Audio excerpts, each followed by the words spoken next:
With Valentine's Day approaching, you may feel the urge to snap a sexy photo and send it off to your man, but before you do, because no one wants a Valentine's Day scandal, here to talk about digital safety and things that you can do to protect yourself is Michelle Dennedy, Chief Privacy Officer for McAfee.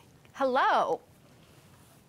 Hello. Okay, so we've probably all done it. We've snapped a little photo or something that, you know, is probably not something that you'd want everybody to see. How do we protect the content that we're sending on the phones? Because you hear all the time about things getting stolen. Absolutely. So I think you raised the perfect point right there is you may think that you're sending an intimate picture just to your loved one, but your phone can get stolen or lost or compromised in some other way. So when you're sending this kind of content, assume that you're doing it in a public setting or in a public street. So don't send things that you don't want to send in public. That's thing number one.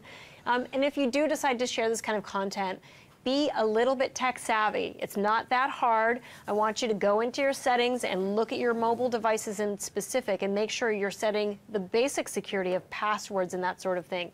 We're seeing 75% of our men in the survey using digital protections or even looking at greater protections like fingerprint, voice print, that kind of biometric. We're only seeing about 60% of the ladies doing the same thing.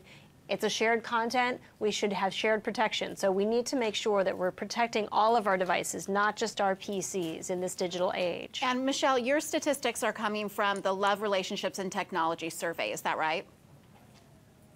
Yes, this is an annual survey that we do of about 1,500 people across the United States, and we're looking at what are their behaviors. We're trying to figure out and get in front of how people want to share so that we can protect them while they're doing that sharing, but we really want to see what kind of behaviors are going out there in the wild, and things are getting pretty wild out there. Yeah, they are. So I like what you said just about, you know, when you send something, just make sure that if somebody else saw it, you'd be okay with it. Like you can still send, I think, something kind of sexy to someone without it being, you know, vulgar or something that you'd be hugely embarrassed by if somebody else saw it.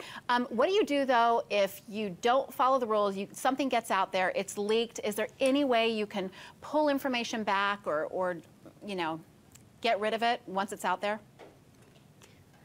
Well, it's pretty difficult to do in the wild. I mean, I think the survey says it best. About 96% of us trust our intimate partner to be trustworthy and keep our data.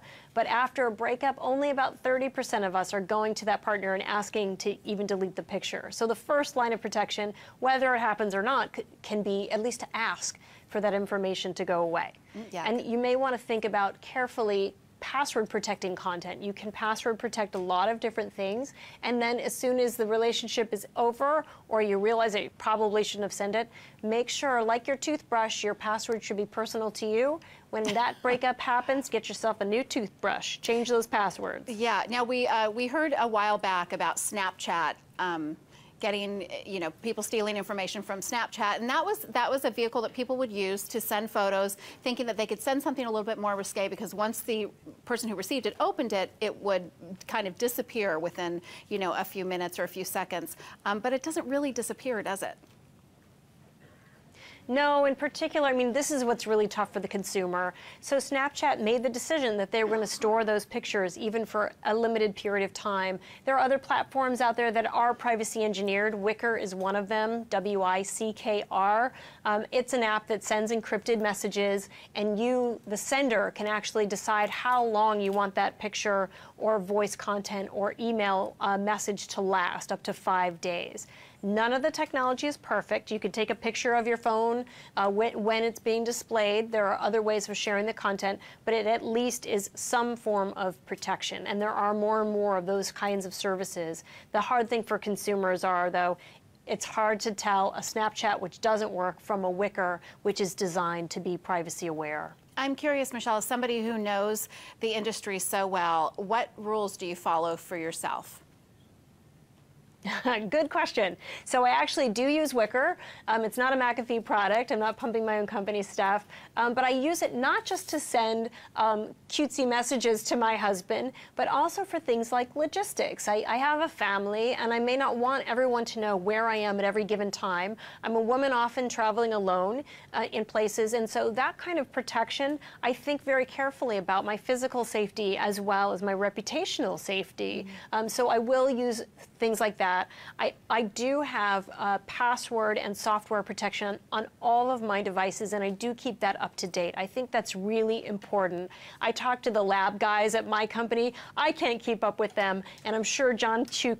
Public certainly can't keep up with them. So I am at least taking advantage of the stuff that they've created proactively and keeping my digital world. I think about everything that can either hold, send, or create content as a place that can lose and leak and be stolen content and protect accordingly. Good advice. Michelle, thank you so much. Real quickly, where can we get more information?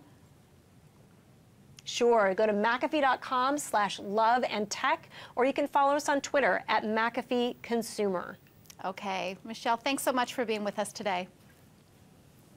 Thank you. Stay safe out there. You too.